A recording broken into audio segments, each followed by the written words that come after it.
Hi, my name is Mel. Come along with me as I explore, travel, adventure, and create photography. This is MinuteTour, the home for my adventure stories.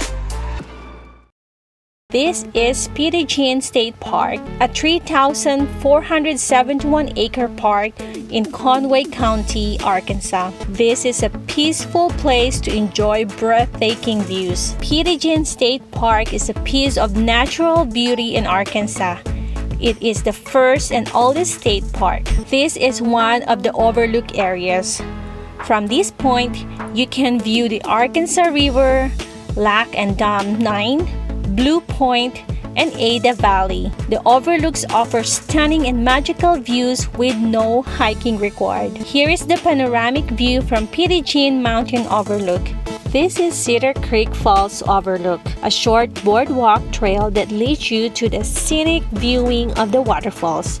Cedar Falls has cut through vast layers of sandstones, creating Cedar Creek Canyon, which reaches a depth of 400 feet. I love this park.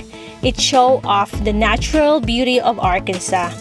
Beautiful mountains, streams, forests, and small lakes.